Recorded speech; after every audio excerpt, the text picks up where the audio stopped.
Begin februari had de orthopedagoog Yvonne Dauma uit Dan Woord aan de universiteit in Grains haar proefschrift verdedigen en promoveren daarbij.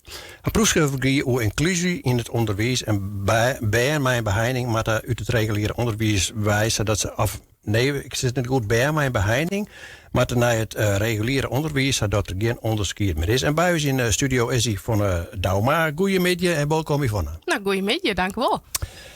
Ja, allereerst nog maar gefeliciteerd met die promotie. Dank u. Wat wie van jou de aanleiding om over dit onderwerp te schrijven? Of om over dit onderwerp in proefschrift te doen? Nou, we zijn in het Nederland eigenlijk al heel skof dwaande met de reis naar inclusief onderwijs. En er wordt op allerlei fronten eigenlijk wel onderzoek naar die, maar waar eigenlijk nog net volle onderzoek naar die is naar met name leerlingen in het voortgezet onderwijs. En er wordt ook altijd in het onderzoek wat dingen wordt vaak de focuslijn op echt het leren van de bijen. En net zozeer op wat doet het nou eigenlijk maar die een gevoel van de bijen en naar school gaan. Dat wordt eigenlijk wat ondersneed. En dat vond ik juist een heel erg interessant aspect. Van wat doet het mij bij en wanneer ze al je binnen was zest. En wat doet het mij de vriendschappen en de acceptatie binnen de klas. Maar niet zelfconcept. En dat triggerde me heel erg toen ik hier in aanraking kwam met een school die regulier en speciaal onderwijs binnen waar voegde in een gebouw. En zo had dat werken zo. Ja. Die stap naar inclusief. Ja, want door werkers in het bijzonder onderwijs, begrijp ik? Klopt, daar werk ik inderdaad nou als onderzoekscoördinator bij een organisatie waarbij mijn speciale ondersteuningsbehoeften. Ja, en wat voel je daarbij op wanneer je dan haast over zelfconceptie? Nou, wat we weten vanuit de literatuur is dat bij mijn extra ondersteuningsbehoeften, zodat we dat dan nemen, vaak een wat leger zelfconcept ha. En dat met name de band die vanwege gedragsproblematiek in speciaal onderwijs zich bevinden, die had toch het algemene wat negatieve beeld van zichzelf ten opzichte van reguliere band. En dat ga ik eigenlijk proberen in mijn onderzoek te zien van is dat ik eigenlijk zo dat ik bij de band die ik binnen nu zo'n organisatie ha. En daarna heb ik jongen van zit er dan ook verschil in tussen de BMI extra ondersteuningsbehoeften en de reguliere doelgroep? Zie je daar dezelfde verschillen in? Of ben die eigenlijk heel erg gelijk aan? En daar vond ik het wel een hele opvallende bevinding. Dat we eigenlijk zien dat ze meer op een liedje dan dat ze van waar verschillen. Dus dat negatieve stikje zelfconcept, dat zien we wel op sommige domeinen. Maar net zo extreem dan dat ik het misschien verwachtte. Oké, en hoe kan dat denk je? Of wat leidt daaronder of achter? Nou, wat ik denk dat we binnen het speciaal onderwijs wel heel sterk in binnen is vooral shinlitten dat ik op sommige fronten misschien wat minder goed binnen, maar ik vooral benadrukken wat hun sterke kan binnen. En op het moment dat je heel erg die positieve benadering haast richting BN, van dit keer al je goed, dat BN dat dan ik echt internaliseren kon en dan ik beter over zichzelf vielen konden. Dus ik denk dat dat wel echt een kracht is van wat meestal in het speciaal onderwijs maar jouw leerlingen. Ja. Het dat dan echt een meisje maar de systematiek van hoe we dat vorm in Nederland zeg maar steeds dat tussen BN mijn beheiding en BN die dus geen beheiding hebben. Want ja, ik zie maar ik kom zelf ook u dan waar de busjes rieden terug. Er waren tientallen die de BN dus naar een squallen brengen, speciaal onderwijs. Ja. En als het haast uw zelfconcept, dan denk ik van als je alleen maar in die wereld zit, dan just ik alleen naar dat maar. En als die combinatie hebt, ja, dan is dat er dus binnen die geen beheiding heeft, die misschien wel oors met deze omgaan. Nou, dat is een hele interessante die ster stipt. Want dat was eigenlijk ook een beetje de achterlezende vraag bij mijn onderzoek. Van, als we nou bij een bier was zetten, want inderdaad, dat zal je bier was zitten, dan is eigenlijk even heel zwart-wit, is iedereen ongeveer gelijk. Maar op het moment dat ze bij een reguliere doelgroepjes, dan worden die verschillen misschien ook bij benadrukt. En dat dan ook iets met het zelfconcept van ben.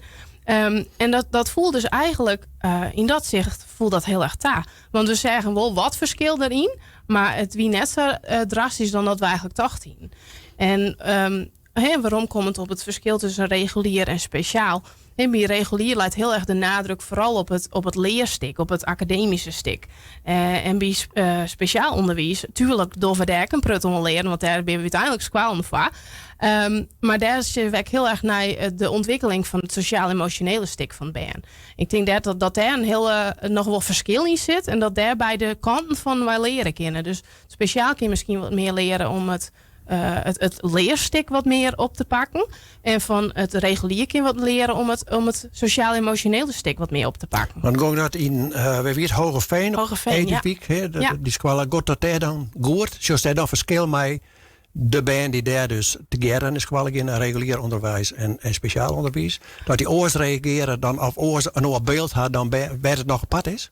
Nou, dat had ik in mijn onderzoek dat net mijn naam. Dus dat is dan meer wat mijn gedachten daarop binnen dan dat ik dat versteld ha. Maar ik denk wel dat de onrimperiode soms wel wat lastig is. En dan in ieder komt met al die oren bij wat te zitten. Maar dat dan dus ook een stuk gewenning ontstaat. Vaak is het echt onbekend is onbemind. Op een moment als dus bien was is, dan leest je maar herkennen. En dan is je stek mijn oren blik naar je waar. En dan komt er een stukje acceptatie, denk ik, wederzijds komt dan te ontstaan. Dus ik denk wel dat het in die zin heel positief is. Daar zit natuurlijk ook wel een kanttekening in. Dus dat dit nog wel heel erg in de kinderschool zit. Dus we zijn echt nog bezig met hoe moeten we dit goed vormen aan. En daar is het Nederlandse schoolsysteem op dit moment qua wet en regeljouwing is dat echt wel een uitdaging. Ja, want er is natuurlijk een heel soort in het reguliere onderwijs. Ik heb zelf ook ben die natuurlijk op scholen zitten. En van dat het lastig is, want er is geen geld beschikbaar. Nou ja, en geld is mankracht. En bij mij een rugzakje zouden we dat dan altijd zo mooi nemen. Ja. Die heeft scholen extra ondersteuning nodig. Wat vaak werd en kosten gaat, vindt men dan van reguliere leerlingen. Dat is vaak inderdaad een angst die mensen hebben. En dat we... dat had ik net binnen mijn eigen onderzoek, maar binnen orenonderzoeken is er wel onderzoek ook naar dingen van wat is dat nou daadwerkelijk en dan zien we eigenlijk dat het wel tafvalt. Dat die angst wel bij mensen bestaat, maar dat het in de werkelijkheid eigenlijk wel tafvalt. Hoeveel het neemt van de reguliere groep op het moment dat er een speciale leerling in de klas zit. Ja. Want het is eigenlijk nog steeds wat speciaal als er een speciale leerling in de klas zit. Ja, en dat is nog net normaal, hè? Ja, en eigenlijk zoeken we graag zien dat net meer onwaardig is. Hè? Dat gewoon heel normaal is. Dus toen een klas haast waarin heel veel diverse bands zitten. En we nemen het dan speciaal. Maar ik denk eigenlijk dat we daar bewegen moeten dat we van die term gewoon aanbinnen. Er zijn al je band. Ja. En die ene had een ondersteuningsbehoefte op bijvoorbeeld lezen. En de andere had het op gedrag. Ja, nou ben je volgens mij in Scandinavië wat verder met dit soort dingen. Klopt. Heeft er ook informatie over broekt en in die proefschrift en om het te zeggen, naast de systeemlijn in Nederland en wat het verschil er dan in is en wat het oplevert? Nou, ik had dat net zo expliciet dienen, maar er is inderdaad wel meer onderzoek die in Scandinavië. Dat wordt vaak wel jongen als een voorbeeld lopen. Ik daar kennen ze hun uitdagingen daarin. Want ik daar houden ze uiteindelijk nog wel een stukje speciaal onderwijs over. Maar daar ben ze wel verder in het normaliseren van dat bij mij een extra ondersteuningsbehoefte in de klasse gewoon al inschouwen. En dat is, ik denk dat het gedachtegoed is wel heel mooi dat we dat hier echt meer krijgen. Dat het gebroekelijk is dat bij mij een speciale ondersteuningsbehoefte gewoon in de normale reguliere klas zitten. Ja. En dat we dan met name leerkrachten daar ook op voorbereiden van hoe maast u dat dan aanpakken in het reguliere onderwijs om zo'n leerling maar wat extra ondersteuningsbehoefte te bedienen. Hey, tijdens het onderzoek heeft soort leert, zowel hoe het systeem, maar ook hoe die cells. Dat wil ik eigenlijk als afsluitende vraag vragen. Wat heeft leert hoe die cells dan? Dat is eigenlijk een mooi brugje naar zelfconcept, hè, berichtje. Ja, nee, ik denk met name dat ik wel echt een trossetter ben. Okay. Ja, want het is net heel eenvoudig om te promoveren. Het kost volle energie en tijd en trossettingsvermogen. En dan blijkt dus toch dat er meer van haast dan soms bij onvang tacht haast. Dan heeft het wel red. Ik had red, ja. Waarvan akte. Ja. Waarvan akte. Ik wil je bedanken voor die informatie en die taalachting op die proefschrift was zo van de 4 februari. Februari, ja, klopt. Ja. Oké, Yvonne, dankjewel. Gradien.